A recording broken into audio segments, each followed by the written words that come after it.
are reviewing Spencer, the brand new Princess Diana biop. It's a bit of a biopic. Fable kind of thing. Yeah. It's an interesting take. It's directed by Pablo Larraín, who previously directed Jackie, which was also another film about a very famous, popular female figure within history and politics. It stars... I've only written down 3 stars because they are the main named ones that you would probably recognise. They are Kristen Stewart, who plays Princess Diana, of course. You have Timothy Spall, who's playing a Lord of the Manor of Windsor House. And then you also have Sally Hawkins, who's playing Princess Diana's dresser. Mm-hmm. Those are the main 3 named actors who are within the film. However, I want to preface by saying that is in absolutely no way a disservice to the other actors within the film. Everybody within this film is fantastic. Yes. Everybody does a fantastic job with it. To a degree that I feel it's almost bad of me to not mention their names to at least some degree.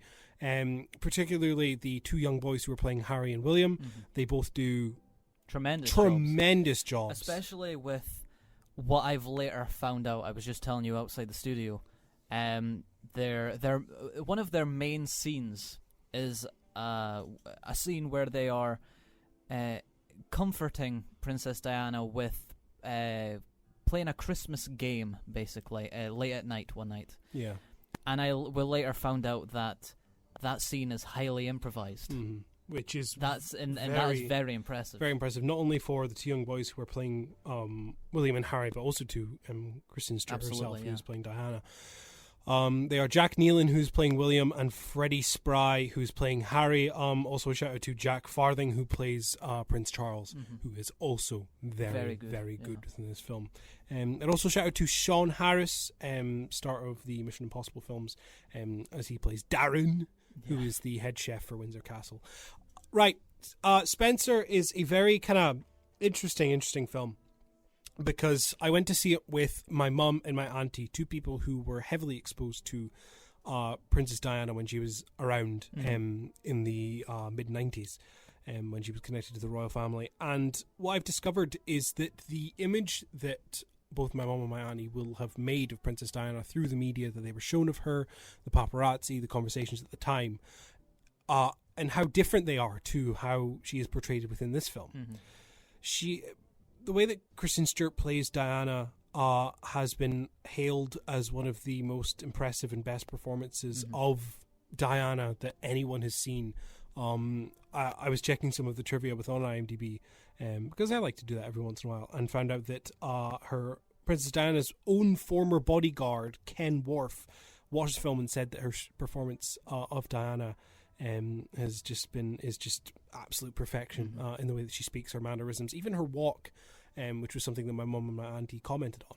But the way that Princess Diana is portrayed in this film is someone who's a very broken person. Yes. She's going through a lot. She's under a lot of pressure. She struggles with eating disorders, depression, within film, self-harm, very heavy-handed topics that aren't in any way shied away. And she is in no way portrayed as proper or royalty. She is just a person. She's human. She's real. And that's one of the best things this film does. Full stop. Absolutely, yeah. Kristen Stewart is just absolutely amazing. I've always really loved Kristen Stewart when she gets the role, a brilliant role, to do exactly what she wants to do. Twilight is unfortunately always going to be part of her reputation, let's say. Yeah. But like even from a very young age, her role in Panic Room, the David Fincher thriller, is incredible. And then later on, Personal Shopper is my personal, it's one of my favourite films of that year. I think she's magnificent in that. But as Princess Diana, I think she's actually given us her best role to date. It really is. I think, especially for all of the tiny little mannerisms and what she has done in order to...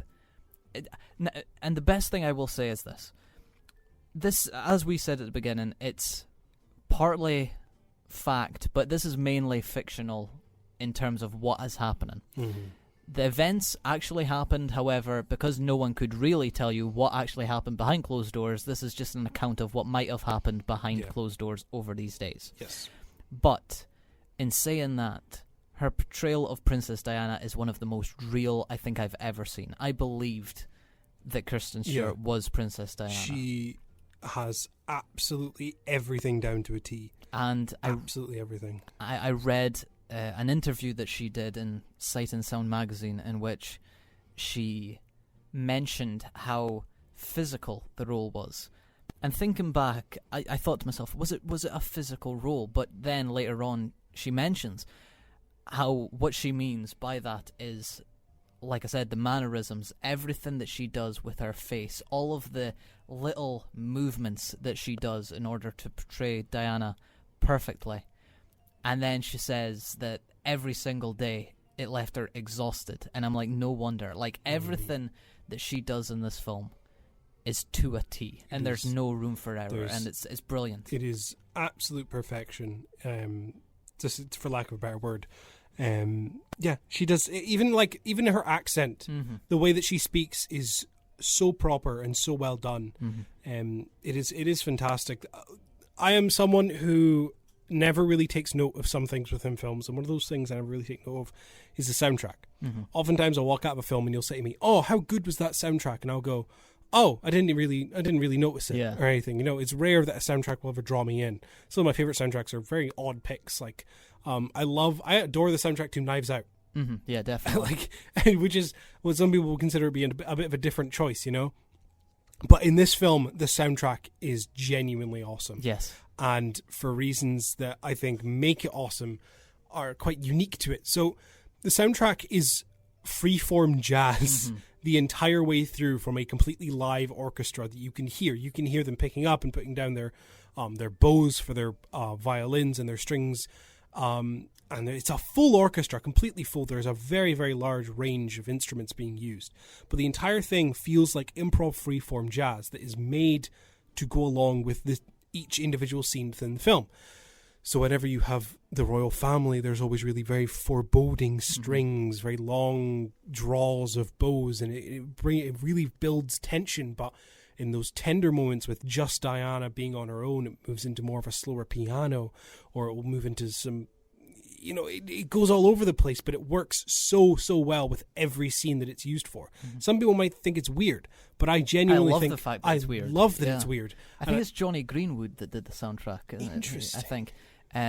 So alumni from Radiohead, let's say, that's incredible. He's a brilliant film composer as it is.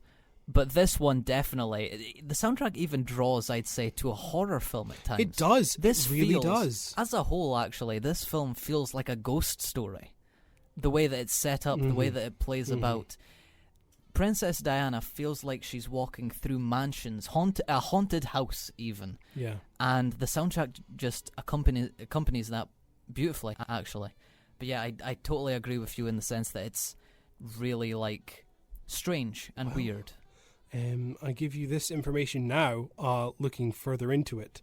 So it is Johnny Greenwood who does the music for this film, but Johnny Greenwood is also doing the music for Licorice Pizza. Oh, what a year he's going to be But he's also done the music for other films like Phantom Thread, You Were Never Really Here, The Master, Let There Be Blood, and literally everything from Radiohead. Yeah.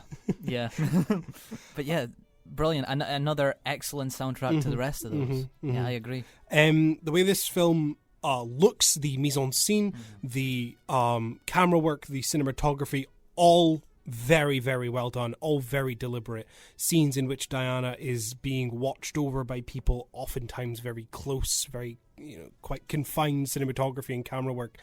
So when scenes open up, it's more that she's free, she's able to speak to people, she feels more comfortable, and the camera works very, very well as it moves with her. But like you said, horror-esque at points. There are some scenes that are quite spooky to watch. There's one scene involving soup and pearls that was quite brilliant. Yeah, hard to watch. There's many scenes in here. That's one of them that just have not left my mind since watching the film. And when a film has that effect over you, you know that it's done something right. But it definitely has that hint of horror. I think that a lot of this is all down to Pablo Larraín, who does the direction, mainly because the writer of this film is Stephen Knight. Yes. Now, Stephen Knight is someone who we didn't really know by name. However, when you look at the stuff he's done before, you realize, oh, well, yeah, this makes complete sense as to why this could be a bad film. He has previously written Serenity. Oh, yes. A film you talked about on this show previously. That's a big fish. The Big Fish film. That's a Big Fish. The Big Fish film in which Matthew McConaughey... Yeah, Matthew McConaughey is trying to catch a fish, but then the twist... This is a few years old at this point, so I'm going to spoil it. Yeah, I'm going to spoil it. But in Serenity, the twist is that he is actually a character in a video game that is being played by his son. Okay.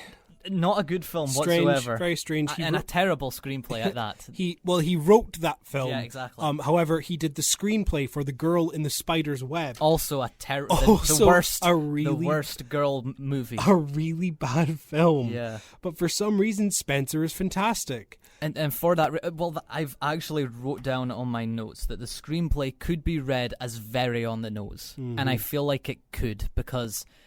For example, as you mentioned at the very beginning, Kristen Stewart as Diana is like the only main character in this film. It's her film. The likes of Charles and the Queen even literally only get brief scenes and hardly any dialogue. There's one scene with Charles that is very dialogue heavy, but is a fantastic scene. It's one of the best. It's one of the best to see.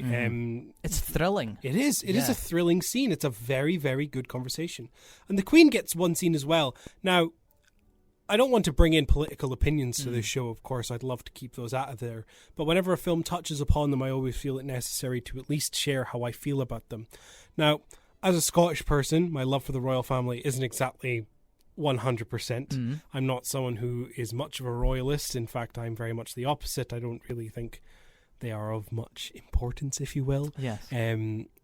But I'll leave it at that. However, you know, with Princess Diana and in relation to the royal family, there are a lot of theories and controversies and, conspiracies as to what happened there. And, of course, the tragedy of her death and involvement from some people. But I think it's interesting the way they go about with the Queen, who is a very silent character within this film, apart from one scene in which she talks. And when she does talk, it's very well done. It's subtle, but it works to what we've heard from real life, especially in relation to Meghan Markle, who, upon watching this film, you realise how history has kind of repeated itself with how the royal family were supposedly treating Meghan Markle during her time as part of the family when she married Harry. So I think it's very interesting to see where this film is pulling its information from. One of the first thoughts I had when it came out was, I wonder what Harry and William think. Yes, I am very curious at how the entire royal family take this film, actually. Well, Harry and William seem to be the only ones who I think would watch this and say anything on it. Charles wouldn't say a word. No, absolutely not. Queenie is too busy. Lizzie's too busy with her back going on just now. So she, you don't want to sit her up and make her watch a film. No, of course not. But Charles wouldn't say a word. No. But then what they do with the rest of the royal family in this film, they literally don't even look at them. No, and I think don't. that's a very, very strong choice with that, because it makes it impact so much more. And it goes with the idea of a ghost story in which there's just this overwhelming sense of not even threat, but just a looming nature that irks throughout the house, because there's all these characters that literally do not get anything. You don't, in a sense, they're not even named. Yeah. I love the fact that there's one scene in this film in which Princess Diana has just went to church for Christmas Day with the rest of the royal family, and who shows up at the church but Camilla?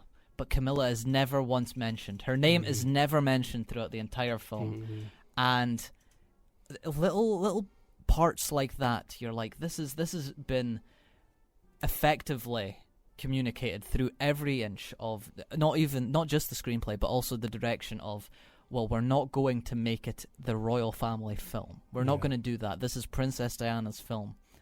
And yeah, it is, I feel, a brilliant portrayal of her breaking free, of her becoming herself. Agreed. And when that happens within the film, I do think it's joyous. This is a terrifying film. It's a chilling film. I think this is the coldest film of the year. But when that eventually gets put through that this is a film about Princess Diana finally escaping what she was put through, then it just becomes absolutely incredible. Spencer, everyone, if you are someone who was exposed to Princess Diana, is fond of Princess Diana, and thinks this will be a Princess Diana biopic, please don't go in with those expectations. Yes. This is not. It's very different. This is a fabled tale of Princess Diana as a person, as a character, and what she went through in her time with the royal family. Of course, there are things that are fabricated within this story, but you have to take that with a grain of salt.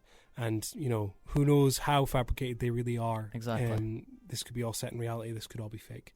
We don't know. But that's the point. It's all open to interpretation. The emotions are definitely there. The emotions are there. The emotions are real. And it never once lets its mask slip. And it never once tries to convince you the film is going to be anything else. It is what it is. It does it well. And it's gorgeous, and I hope that it does well in awards season. Absolutely. And if it gets snubbed, I'll be annoyed. I absolutely love it. I think it might be, and this is high praise, but I is think... he going to say the word? I think it might be my film of the year so far. Currently, I think so. And that's obviously very difficult. No. You haven't seen the Diary of the Wimpy Kid film coming to Disney Plus on December 3rd, Ryan. I need to hold my judgment. Exactly. Of course, I need to hold my judgment. But I am actually in agreement. This is one of the best films I've seen this year so far. And if it does not at least get nominations for Best Picture, Best Actress, Best Supporting Actress for... Sally Hawkins, who we never even touched on. Sally Hawkins is lovely. Sally Hawkins is so good in this film. A very, very interesting role that I'm surprised I have not seen a single article about. I thought that would be something that an article would share. But I love what they do with her, and she is a highlight of the film in terms of supporting cast. So I would love to see her get a nomination or even a consideration for supporting actress, for costume, for cinematography. I'd love to see that too. The costume design. The costume is so good. I mean, if you loved Diana for the sheer beauty of her and everything that she wore, everything, it is gorgeous. This is gorgeous. It is gorgeous to look at. It is beautiful, and the costumes are like a central point within the film as well. In the same way that a film like Phantom Thread does well for its costumes because they're a pivotal role within the film, so is this. Yes. So is this. I'd love to see it get a nomination for soundtrack. Whether that'll happen, I'm not sure. They might pick a more conventional choice. However, I'd love to see it at least get a nomination. This is genuinely one of the best films this year, and please check it out and make sure that you are going to see it, because it's worth your time. Yes. It is definitely worth your time.